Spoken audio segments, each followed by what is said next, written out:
បាញ់មិញគេថាឈ្នះចាញ់ក្នុងចិត្តរបស់ខ្ញុំមិនសំខាន់ទេសម្ដីនេះត្រូវពាក់កណ្ដាលប៉ុណ្ណោះឯងដឹងហេតុអ្វីទេមិនដឹងឈ្នះចាញ់ខ្ញុំមិនគិតគូរទេប៉ុន្តែខ្ញុំបាត់បង់ម្នាក់ខ្ញុំគិតគូរណាស់លើកនេះបន្ទោឯងជឿខ្ញុំខុសទៅចុះ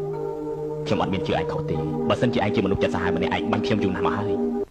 ពេលដែលមកដល់បោះលបាយភ្លាមខ្ញុំចេះតែគិតថាមានរឿងតែ3យ៉ាងប៉ុណ្ណោះទី1ព្រោះតែរឿងទាំងនេះយើងខ្លាចជាមិត្តនឹងគ្នាចង់ពីរយ៉ាងផ្សេងទៀត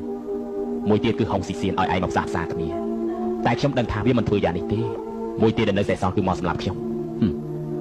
ឯងជឿថាខ្ញុំមិនធ្វើអញ្ចឹងពីព្រោះឯងគឺនិតកានគ្មាននរណាជឿថានិតកានបាញ់គេពីក្រៅខ្នងទេសូម្បីតែខ្ញុំក៏មិនជឿដែរខ្ញុំក៏អញ្ចឹងដែរមិនក៏មិនបាញ់ទៅឯងភ្នាល់ថាខ្ញុំមិនបាញ់បើសិនជាចង់ភ្នាល់គ្នានោះខ្ញុំប្រកាសជាចាញ់ឯងពីព្រោះខ្ញុំជឿថាឯងមិនបាញ់ទេពីព្រោះខ្ញុំជឿថាឯងជាមនុស្សស្មោះត្រង់ឯងចាញ់ហើយបើសិនជាឲ្យខ្ញុំធ្វើការស្មោះត្រង់នឹងទៀងត្រង់ខ្ញុំរើសការស្មោះត្រង់ខ្ញុំបានសម្រាប់ឡុងសឿ